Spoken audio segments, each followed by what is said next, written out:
Hello friends, welcome to my channel basic linguistics. आज मैं आप लोगों के साथ शेयर करने वाली हूँ basic language and linguistics like introduction of language and linguistics. ये पीडीएफ फॉर्म में आपको इसका लिंक मिल जाएगा, डिस्क्रिप्शन बॉक्स में आप जाके देख सकते हैं। तो चलिए शुरू करते हैं। First topic is language. So what is language? The system of sounds and writing the human being used to express their thoughts, ideas and feeling।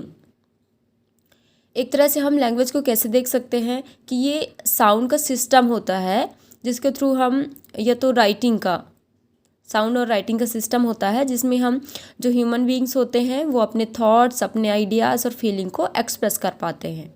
वो उसको आप लैंग्वेज समझ सकते हैं। दूसरा है the system of communication, speech and writing what is used by people of a particular country. ये तो आप ऐसा समझ सकते हैं कि लैंग्वेज ऐसा सिस्टम है कम्युनिकेशन का जो कि स्पीच फॉर्म में या राइटिंग फॉर्म में रहता है, जो पर्टिकुलर कंट्री में पीपल उसको कम्युनिकेट करने के लिए यूज़ करते हैं। फिर आता है language is a structured system of communication used by humans based on speech and gesture, spoken language, sign और often writing। तो लैंग्वेज को आप एक स्ट्रक्चर्ड सिस्टम की तरह देख सकते हैं जो कम्युनिकेशन के लिए यूज़ होता है ह्यूमंस के द्वारा। इसमें स्पीच के थ्रू आप कम्युनिकेट कर सकते हैं, गेस्चर के थ्रू कर सकते हैं। स्पीच के थ्रू करेंगे तो वो एक स्पोकन लैंग्वेज में होगा, गेस्चर के थ्रू करेंगे तो वो साइन लैंग्वेज जिसको हम कहते हैं साइन लैंग्वेजेस वो होगा, और ये तो फिर राइटिंग के थ्रू आप कम्युनिकेट कर सकते हैं। The structure of language is its grammar and the free components are its vocabulary. तो आप स्ट्रक्चर्ड वे में लैंग्वेज को क्यों कहते हैं? क्योंकि कोई भी लैंग्वेज होता है उसका एक रूल होता है, उसका एक स्ट्रक्चर होता है, एक ग्रामर होता है, तो वो एक स्ट्रक्चर्ड होता है। और एक जो होता है वो वोकेबुलरी। तो वोकेबुलरी आप अपने हिसाब से यूज़ करते हैं, जब कम्युनिकेशन करते हैं तो वो अपने हिसाब से यूज़ करते हैं। तो ये एक फ्री कंपोनेंट की तरह वोकेबुलरी को देख सकते हैं, और स्ट्रक्चर्ड की तरह आप ग्रामर को देख सकते हैं क्योंकि वो एक स्ट्रक्चर फॉर्म में रहता है। Many languages, including the most widely spoken ones, have writing system that enable sounds or signs to be recorded for later reactivation। Okay, तो अब बहुत सारे लैंग्वेजेस ऐसे हैं जो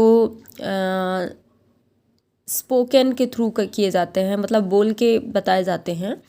कुछ तो राइटिंग सिस्टम में होते हैं जिसको हम पढ़ के समझ लेते हैं उसका मीनिंग क्या है, तो वैसे भी कम्युनिकेट हो जाता है। लाइक मैसेजेस की बात कर लें, आप जो भी लेटर होते हैं उनकी बात कर लें। एंड इनकोड साउंड्स और साइन टू बी, और कुछ साइंस और साउंड के थ्रू, और जो भी उसको हमें अगर दोबारा सुनना है तो उसको हम रिकॉर्ड करके भी रख सकते हैं। Human language is unique among known system of animal communication in that it is not dependent on a single mode of transmission, sight, sound etc। तो जो हमारा ह्यूमन लैंग्वेज है वो बहुत यूनिक होता है। एनिमल कम्युनिकेशन भी होता है क्योंकि जो एनिमल्स होते हैं वो लोग भी आपस में कम्युनिकेट करते हैं, वो भी बातें करते हैं, किंतु हमारा जो कम्युनिकेशन है, ह्यूमन कम्युनिकेशन, वो बिल्कुल यूनिक होता है क्योंकि इसमें बहुत सारे कैरेक्टरिस्टिक पाए जाते हैं ह्यूमन कम्युनिकेशन के। जबकि जो एनिमल कम्युनिकेशन है उसमें सिर्फ जो उनके साउंड्स होते हैं, साइट्स होते हैं, उनके थ्रू ही वो समझते हैं एक दूसरे की भाषा। लेकिन हम लोगों में बहुत सारे कैरेक्टरिस्टिक पाए जाते हैं जिसके थ्रू हम कम्युनिकेशन को समझ सकते हैं। It is highly variable between cultures and across time and affords a much wider range of expression than other systems. It has the properties of productivity and displacement and relies on social convention and learning। तो हम लोग के पास बहुत सारे ऐसे properties है, जैसे productivity हो गया। प्रोडक्टिविटी मीन्स हम खुद से बहुत सारे क्रिएटिविटी कर सकते हैं लैंग्वेजेस को। कुछ वर्ड्स हमको पता होते हैं, कुछ नहीं भी पता होते, लेकिन वो हम प्रोड्यूस करते हैं, तो वो क्रिएटिविटी बहुत होती है ह्यूमन लैंग्वेज में। डिस्प्लेसमेंट मीन्स जो पास्ट में जो चीज़ें हो चुकी उसके बारे में हम बता सकते हैं, डिस्प्लेसमेंट ये भी एक अच्छी प्रॉपर्टीज़ है इसकी। And relies on social convention and learning, और सोशल कन्वेंशन और लर्निंग के लिए भी बहुत इंपॉर्टेंट होता है ह्यूमन लैंग्वेज। और सोसाइटी में रह रहे हैं तो अगर कम्युनिकेट करना है तो हमें लैंग्वेज का यूज़ तो करना ही पड़ता है। तो ये हो गया लैंग्वेज के बारे में। अब आता है second is what is linguistics, जिसका मेन है लिंग्विस्टिक्स क्या है। तो linguistic is a scientific study of language. The word language here means language in general, not a particular language. Linguistic क्या है? एक साइंटिफिक स्टडी है लैंग्वेज का, साइंटिफिक स्टडी जिसको हम सिस्टमेटिक स्टडी ऑफ लैंग्वेज भी कह सकते हैं। तो अब हमने यहाँ पे जान लिया कि जो लिंग्विस्टिक है वो साइंटिफिक स्टडी ऑफ लैंग्वेज है ना, तो लैंग्वेज की स्टडी है। तो यहाँ पे लैंग्वेज से क्या मतलब है? लैंग्वेज का मतलब generally, not a particular language. Okay, कोई एक पर्टिकुलर लैंग्वेज की बात नहीं कर रहे, ना ही हम हिंदी की, ना फ्रेंच की, ना जापानीज़ की, ना इंग्लिश की। हम एक पर्टिकुलर लैंग्वेज की बात नहीं कर रहे हैं, एक जनरली जो लैंग्वेज होता है, जो सारे मतलब एक यूनिवर्सल लैंग्वेज जिसकी बात करते हैं हम यहाँ पे। Linguistics does not emphasise practical knowledge और mastery of a particular language. तो आप ये समझ सकते हैं जो लिंग्विस्टिक्स होता है वो किसी भी एक लैंग्वेज में कोई मास्टरी नहीं होती है, किसी पर्टिकुलर लैंग्वेज में मास्टरी नहीं होती है, और ना ही ये प्रैक्टिकल नॉलेज होता है किसी एक पर्टिकुलर लैंग्वेज का। ये जनरली हम लैंग्वेज के बारे में अध्ययन जो करते हैं वो लिंग्विस्टिक कहलाता है। अब a linguist who studies general principle of language organisation and language behaviour often with reference to some actual language or languages. We can say that linguistics is learning about language rather than learning a language. Okay, so linguist की बात करते हैं। linguist मतलब हम generally हम ये हमारे दिमाग में आता है linguist क्या है? जो लैंग्वेज को पढ़ सकता है, जो भी लैंग्वेज को पढ़ सकता है वो, या लैंग्वेज को जानता है, वो लिंग्विस्ट कहलाता है। अब लिंग्विस्ट यहाँ पे क्या क्या हो सकता है? Who studies general principle of language organisation and language behaviour. Generally जो लैंग्वेज के प्रिंसिपल को जानता है, लैंग्वेज के ऑर्गेनाइजेशन को जानता है, लैंग्वेज बिहेवियर के ऑर्गेनाइजेशन को जानता है, न कि एक लैंग्वेज के बारे में या एक पर्टिकुलर लैंग्वेज को लेकर वो नहीं चलता है। एक जनरल लैंग्वेज की बात होती है, जो यूनिवर्सल लैंग्वेज की बात होती है, उसके प्रिंसिपल को, उसके ऑर्गेनाइजेशन को जानना ही लिंग्विस्ट कहलाता है। We can say that linguistic is a learning. Linguistics को क्या लेंगे हम? एक लर्निंग की तरह लेंगे। लर्निंग है अबाउट लैंग्वेज, लैंग्वेज के बारे में सीखना। लिंग्विस्टिक क्या है? लैंग्वेज के बारे में सीखना, न कि लैंग्वेज को सीखना। तो ये एक क्लियर कट था। अब आता है linguistics as a science. Okay, linguistics as a science, तो हमने ये कह दिया है शुरू में ही कि लिंग्विस्टिक्स एक सिस्टमेटिक वे ऑफ नॉलेज है ना, एक साइंटिफिक वे ऑफ नॉलेज है। तो ये साइंस की तरह हम लिंग्विस्टिक को क्यों रखते हैं ये देख सकते हैं अपन यहाँ पे। Linguistics can be understand as a science in both general and specific terms. Generally, we use the term science for any knowledge that is based on clear, systematic and rational understanding. तो इसको हम science की तरह ले सकते हैं, क्योंकि science का मतलब कोई भी ऐसा नॉलेज जो कि क्लियर हो, सिस्टमेटिक हो, रेशनल अंडरस्टैंडिंग हो, उसमें ऐसा है। तो this study proceeds by examination of publicity verifiable data obtained through observation of phenomena and experimentation. तो जो भी अब हम अगर साइंस की बात करते हैं तो उसमें हम ये जानते हैं कि कोई भी चीज़ को एग्जामिन करना पड़ता है, उसके ऑब्जर्वेशन को देखना पड़ता है, उसके साथ एक्सपेरिमेंट करना पड़ता है, तो वो सब जाके क्लियर हमें मिलता है कि हाँ ये सिस्टमेटिक है। तो इसको हम एक तरह से कह सकते हैं it is empirical and objective. The linguist studies the component of language, example observing the occurrence of speech sounds or the way in which words begin or end. It is तो इसमें भी हम ऑब्जर्व करते हैं कि speech sounds हैं, उसको हम किस तरह से बोल रहे हैं, क्या वे है बोलने का, कब वो स्टार्ट हो रहा है, कब रुक रहा है। तो ये सारी चीज़ें हम ऑब्जर्व करते हैं इसमें लैंग्वेज में। It is objective because it is observable. With the sense. जो भी ये ऑब्जेक्टिव इसलिए होता है क्योंकि हम अपने सेंसेस के थ्रू इसको ऑब्जर्व करते हैं। जैसे इट कैन बी हर्ड, इसको हम सुन सकते हैं, it with the years, it can be seen, देख सकते हैं, और वोकल ऑर्गन्स के मूवमेंट्स के थ्रू हम इसको कोई भी लैंग्वेज को प्रोड्यूस कर पाते हैं। तो हमारे जो सेंसेस होते हैं इसमें इन्वॉल्व होते हैं, उसके थ्रू हम जो भी चीज़ें हो इसमें हैं लिंग्विस्टिक्स में, लैंग्वेज कम्युनिकेशन में, वो उसको हम ऑब्जर्व कर पाते, इसलिए ये ऑब्जर्वेबल है। Linguistics is both an empirical science and a social science. और हम ये भी देख सकते हैं कि लिंग्विस्टिक एम्पिरिकल साइंस है और सोशल साइंस भी है। एम्पिरिकल साइंस इसलिए क्योंकि इसमें हम ऑब्जर्व करते हैं, एक्सपेरिमेंट करते हैं, फिर जाके हमें एक पर्टिकुलर उसका ऑब्जेक्टिव पता चलता है। सोशल साइंस से रिलेटेड इसलिए है क्योंकि ऑब्वियसली ये सोशल फिनोमिनन है, क्योंकि जो भी लैंग्वेज कम्युनिकेशन है, क्योंकि हम एक फैमिली में, एक सोशल पर्सपेक्टिव में, एक सोशल कॉन्टेक्स्ट में रहते हैं, उस वक्त हमें किस तरह लैंग्वेज बोलना है, सिस्टमेटिक वे में किसके साथ कैसी बात करनी है, कम्युनिकेशन कैसे करना है। तो ये एम्पिरिकल साइंस और सोशल साइंस दोनों हो जाता है।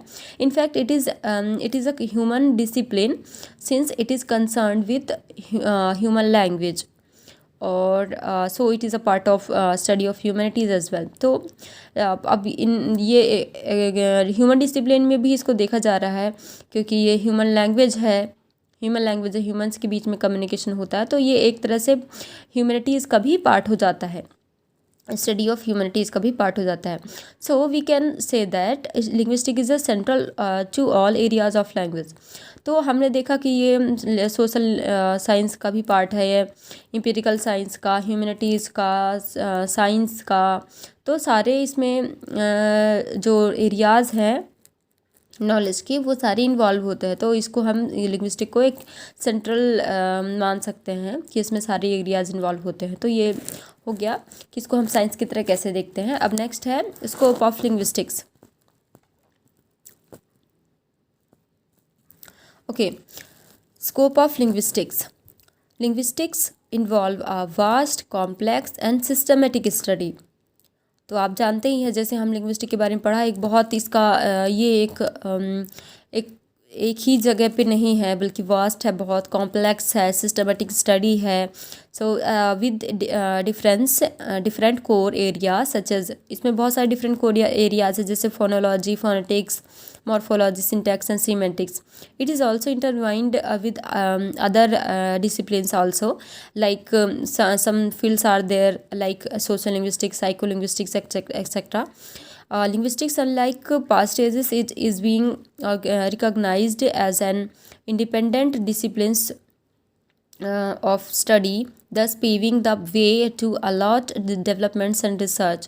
और अभी लिंग्विस्टिक्स में बहुत सारे चीज़ें ऐसी हो रही हैं जो कि उसका जो डेवलपमेंट और रिसर्च के फील्ड में इसका बहुत योगदान रहा है। Linguistics is a descriptive study and not a prescriptive one and describes language in all aspects. तो ये एक डिस्क्रिप्टिव स्टडी है लिंग्विस्टिक्स, ना कि प्रिस्क्रिप्टिव। डिस्क्रिप्टिव मतलब जो भी चीज़ें हैं उसको डिस्क्राइब के फॉर्म में दिया गया है। प्रिस्क्रिप्टिव मतलब एक जो भी रूल होता है, जो स्ट्रक्चर होता है, उसके बारे में रख दिया जाता है और जो भी है उसी के दायरे पे किया जाता है। तो ये एक प्रिस्क्रिप्टिव नहीं है, बल्कि हर एस्पेक्ट्स में कैसे डिस्क्राइब कर सकते हैं लैंग्वेज को, इसके बारे में इसमें है। It is a subject that keep changing as language change. और ये कीप चेंजिंग मतलब ये चेंज होता जाता है जैसे लैंग्वेज चेंज होता है, इसका जो तरीका है, जो वे है, वो सब भी चेंज होता जाता है। तो एक तरह से इसका बहुत ज़्यादा महत्व है, जिसमें ये सारे अगर फील्ड्स आ रहे हों, फोनोलॉजी, फोनेटिक्स, मॉर्फोलॉजी, अपने आप में बहुत बड़े टॉपिक्स होते हैं, बहुत बड़े इनका महत्व होता है। तो ये सारे जिसमें सिखाया जाता है, जिसमें सारी की चीज़ें बताई जाती हैं, वो लिंग्विस्टिक्स ही इसमें बहुत ज़्यादा महत्व देता है। It is a very dynamic domain of study, although some aspects of subject are based on historical notes and few sets of rule. और यह डायनेमिक डोमेन ऑफ स्टडी है सम एस्पेक्ट्स होते हैं लैंग्वेजेस में जो कि हिस्टोरिकल नोट्स होते हैं, जो पहले के जो भी चीज़ें हैं हमारे पास डॉक्यूमेंट फॉर्म में उसको उस पे, और कुछ सेट्स ऑफ रूल्स होते हैं। It contribute to evolve out of old boundaries into new. जो जो हिस्टोरिकल नोट्स होते हैं उनसे और अभी अगर हम देखें तो जो ओल्ड बाउंड्रीज़ होते हैं, ओल्ड बाउंड्रीज इनटू न्यू, वहाँ से हम अभी तक के जो सफ़र होता है, जो चीज़ें पहले समझाई जाती थी वो अब कैसे चेंज हो गई, इनके बीच में जो गैप है वो गैप को हम फिल कर सकते हैं, उसको समझ सकते हैं with developments and occurs of different languages. अलग अलग लैंग्वेजेस में उसको हम समझ सकते हैं, कैसे डेवलपमेंट हुई, ये सारी चीज़ें जान सकते हैं। Linguistics is applied to different fields of study and this make it is very important discipline. तो ये एक अप्लाइड डिफरेंट जो फील्ड ऑफ स्टडी थी उसमें अप्लाइड में भी बहुत महत्वपूर्ण इसका काम है, बहुत इंपॉर्टेंट डिसिप्लिन को प्ले करता है। The application of linguistics extend from anthropology to speech therapy in modern medicine. आप यहाँ देख सकते हैं जो एप्लीकेशन था लिंग्विस्टिक्स का वो एंथ्रोपोलॉजी से लेकर स्पीच थेरेपी तक, स्पीच थेरेपी ये मॉडर्न मेडिसिन में कैसे हेल्प कर रही है, तो ये भी अपने आप में बहुत इम्पॉर्टेंट है। Extensive researches and studies are concluded on the linguistic perspective of every language, aimed at tracing the characteristics of the language as well as employing a scope of linguistics into understanding the specific characteristics of literature. literature में भी काम आता है, including prose and poems in different languages। तो ये हो गया आपका स्कोप ऑफ लिंग्विस्टिक्स। अब आता है language is a means of communication. जैसे हम जानते हैं कि जो लैंग्वेज होता है वो हम कम्युनिकेशन करने के लिए ही यूज़ करते हैं, तो ये कैसे मीन्स ऑफ कम्युनिकेशन है। तो language is a very important means of communication between humans. One person can communicate his और हर आइडियाज़, इमोशंस, बिलीव्स और feelings to another people as they share a common code that make up the language. There are many other means of communication used by humans like gestures, notes, rings, winks, flags, smileys, horns, shorthand, Braille alphabet, mathematical symbol, Morse code, sirens, sketches, maps, acting, miming, dancing, and so on. But all these systems of communication are extremely limited or they too in turn depend language only. तो यहाँ पे ये बताया गया कि जो language है, communication हम इसी के बेस पे ही करते हैं। ज़्यादातर हम स्पोकन लैंग्वेज का यूज़ करते हैं किसी भी चीज़ को क्लियर कट बताने के लिए, और उसके अलावा भी कुछ वे होते हैं जैसे जिसमें हम कोई भी स्पोकन लैंग्वेज का यूज़ ना कर पाएँ, जिसको हम कह सकते हैं नॉन वर्बल, जिसमें हम लैंग्वेज का यूज़ नहीं कर पाते हैं। जस्ट हम गेस्चर के थ्रू, नोट्स के थ्रू, कुछ स्माइलीज होते हैं, फ्लैग्स होते हैं, कुछ कोड्स ऐसे होते हैं जिसमें हम लैंग्वेज का यूज़ नहीं करते, डायरेक्टली उसका मीनिंग समझ जाते हैं। लेकिन ये बहुत एक लिमिटेड होता है, नॉन वर्बल जो कम्युनिकेशन होता है वो लिमिटेड होता है। बट लैंग्वेज के थ्रू हम हर एक चीज़ों को एक्सप्लेन कर सकते हैं, बहुत क्लियरली बता सकते हैं। तो लैंग्वेज का जो यहाँ पे बहुत इम्पोर्टेंस है मीन्स ऑफ कम्युनिकेशन में। They are not so flexible, comprehensive, perfect and extensive as language.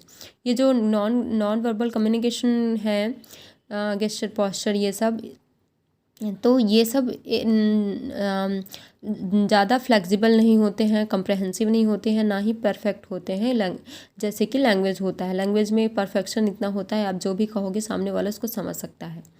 Language is so important form of communication between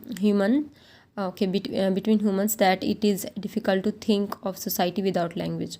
और लैंग्वेज का बहुत ज़्यादा इंपॉर्टेंस है कम्युनिकेशन के फॉर्म में। क्योंकि जो भी ह्यूमंस हैं, ह्यूमंस के बीच में कोई भी बातें तभी हो सकती हैं, कोई भी अंडरस्टैंडिंग तभी हो सकती है जब वो कम्युनिकेट करें। और क्योंकि जो भी हमारी सोसाइटी है वो लैंग्वेज के बिना तो है ही नहीं। जब तक लैंग्वेज नहीं होगा हमारी सोसाइटी कैसे चल सकती है। हम जानते हैं सोसाइटी में रहना है तो उनसे कम्युनिकेट करना ही पड़ता है। तो वहाँ पे रहना, उनसे कम्युनिकेट करना, तभी हमारी लाइफ जो है वो आगे बढ़ती है। तो जो हमारी सोसाइटी है वो तो लैंग्वेज के बिना ही रह ही नहीं सकता। तो language as a means of communication बहुत ज़्यादा इम्पॉर्टेंट है। तो ये वीडियो थी introduction of language and linguistics. ये पहली वीडियो है तो मैं अभी इतना ही डिस्कस करूँगी। इसका PDF मैंने डिस्क्रिप्शन बॉक्स में दे दिया है, आप वहाँ से जाके आप अगर इसके मटेरियल आपको चाहिए तो वो आपको मिल जाएंगे। आई होप आपको समझ में आया होगा। तो थैंक यू सो मच।